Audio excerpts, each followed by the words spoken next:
I think in terms of the team, there is, I think, in some ways quite obvious selections because of what Maresca did on Tuesday. I think what is tricky for me is once you get into that forward line again, where you know marrying up is kind of the conflict between what Maresca usually does when he faces a bigger opponent in this kind of environment, especially away from home, versus I think the players that are in form currently and who gets sacrificed based on that. I think is going to be of some intrigue to me. I think that's definitely something for me, which is it's a big problem because I really thought Mark Guiu would step up to the plate. Gutted when he didn't.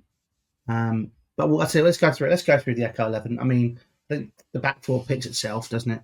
Well, actually, no, it doesn't. I've actually had to think about this already, and that physical battle I was worried about, I've kind of tempered because I thought I no, I mean I have to say I completely disagree. I would not change the back four at all. You were saying last week we should stop disrupting it. Like Trev and Fafana have been, no, they that's what are I'm the saying. first choice back. That's what I'm saying. So I'm saying by the so when I say tampering with the team, I'm not talking about the back four because obviously the obvious conversation was going to be Reece James or Gusto, right? The rest of the team, the rest of that back line picks itself. So if it's Sanchez, Cucurella, Trev, Fafana, I've gone Gusto at right back, and I've put Reece in midfield with Caicedo. I've put Enzo further forward. I've put Cole Palmer on the right hand side, and I've put Pedro Neto on the left hand side with João Pedro up front. The reason I've done that is because should Lewis Miley be playing right back again, which is likely, I wouldn't mind Pedro Neto running at him. I've put Cole Palmer on the right hand side because it gives him that freedom. Because I have a funny feeling that midfield. I mean, I don't know if did you watch the Newcastle game last night? I saw the late goal. I didn't watch the entirety of the So you game. saw the back end though, right? So you saw Sandro Yeah. Tonali. Tonali should have been sent off. Like if there was VAR involved, he wouldn't be there, right? They're going to be leaving little bits on Chelsea all the time, and I'd rather avoid Cole Palmer being bogged down into that. I'd rather have Caicedo, obviously just a beast anyway. Reece James proving his value in that midfield role against Arsenal, where the physical battle was really important as well. And I think Enzo is just somebody who he's one of those people where I think he now fits the category for me, where if he's playing for you in those sort of situations, you love him. If he's against you, you just hate it because he just nibbles. He's a bit more of a physical presence than Bruno Fernandes. I think they're quite similar in terms of how they deal with their football, right? So I kind of look at it, okay, well, I'd have that midfield three for that presence, and Cole Palmer just able to float. I think if he can just do that, and you got João Pedro down the middle, holding it up, working in tandem with him, which in fairness in the Cardiff game, I know it's Cardiff, he did do a pretty good job of that. On the left hand side, I just think Pedro Neto he's just a shoe in. It's Pedro Neto. Like he's one of the first names on the team sheet from Maresca. I think if you have him just pulling the width there and doing all that other stuff, that's what I'd go with personally. That's what I'm hoping that Pedro. That's Yeah. what his wild card is putting Cole Palmer on the right hand side. Yeah, I think that has a good chance of being the starting in the starting 11. I think the conflict you have is that 1v1 the wide threats that Newcastle possess. I mean, he wasn't good the other night against Sunderland, but I mean, Anthony Gordon will Maresca think that actually I'd want Reece James in that 1v1 battle rather than Malo Gusto defensively. So then if he went to a situation where I agree with you that I actually quite like the idea of having James and Caicedo as the midfield two in this game. I do. I think it's a little bit harsh on Alejandro Garnacho, I have to say. I think based on his movement, I think he's a real threat. He's a consistent threat. The problem you've got now is that Carl Palmer's back, and so you have to factor him into the team. He didn't play at all in midweek. And as well, we know that Garnacho, I think, is a threat off the bench as well. I think he is a very, very good weapon to have off the bench for this Chelsea team. Um, so I guess maybe that's the way Maresca's looking at it as well. Neto, we've said this over and over again, is just so trusted. And I think you saw it again the other night, why he's so trusted in this Chelsea team. Um, and why it's very difficult to dislodge him from a regular starting spot, because he steps up with important goals. He's a regular contributor. He's versatile too. And I think that Maresca will expect a certain work rate. So I think realistically, I agree with your 11 probably more than I would maybe prefer to see Garnacho start. But then again, where do you put him? You know, you're not going to really bench Cole Palmer for this game, are you?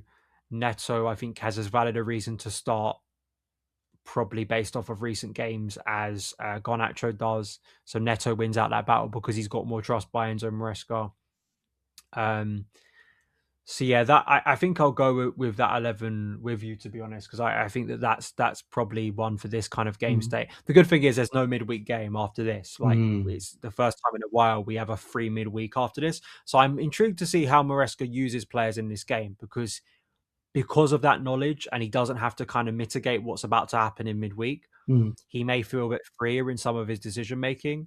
Yeah, So I think that's interesting as well. that's something where I think we'll probably see players get more minutes and more opportunity to have an impact that are starting, rather than having to worry about them for midweek, like you're saying. But the only change that could be happening, I think, outside of that 11, I think, that is the Echo 11 anyway.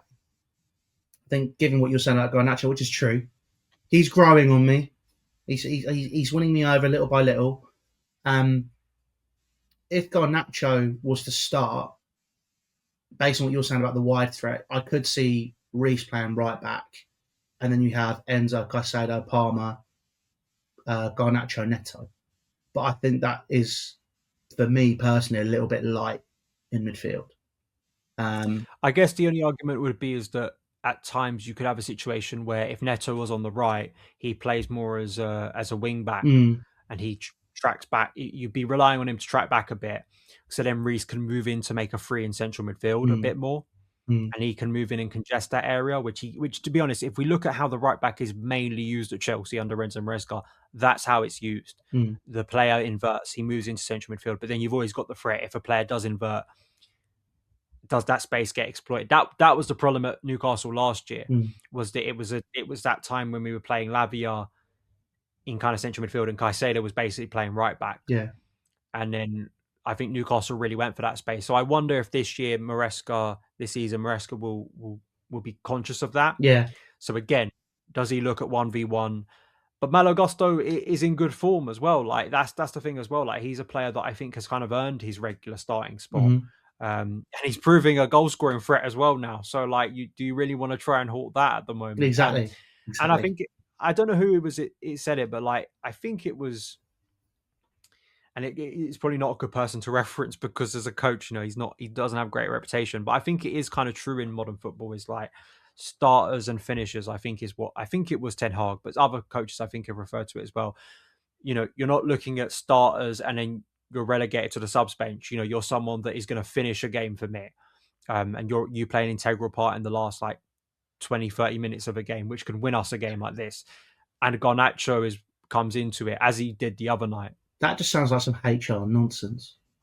It's like, okay, guys, like, No, do you remember? I know, but I think as well you've got to factor in the type of game you're playing. Like, if this wasn't Newcastle away, if this was Burnley away, then I think Garnacho should be. I think there'd be more argument for Garnacho to start. Oh yeah, I'm not talking about him starting and finishing. Right? I'm starting and finishing. I'm talking about the phrasing of that.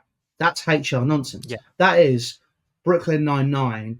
Task force is too much of an aggressive word. We're going to have do groups. Oh, you're not starting. Don't worry, you're a finisher for me. It's okay. Don't worry yeah, about it. It's like, no, you're on the bench. You're going to come on and you're going to be the man that makes the difference.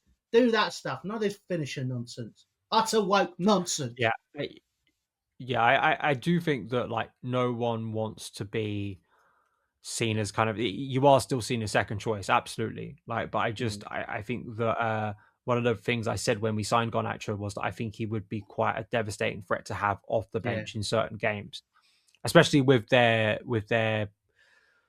uh, fullback problems. But I think that Eddie Howe's going to go to a back three, yeah. um, because he did it last year against Chelsea. So many coaches do it against Chelsea, and he's probably going to be forced into doing it, and he'll see it more as a stable thing. But then, even then, you can move to a back three all you want, but if you there's going to be some instability there because he doesn't have his first choice fullbacks to play as wing backs or to play as in that back three. So there's still going to be some weakness there that I think Chelsea can exploit. Mm.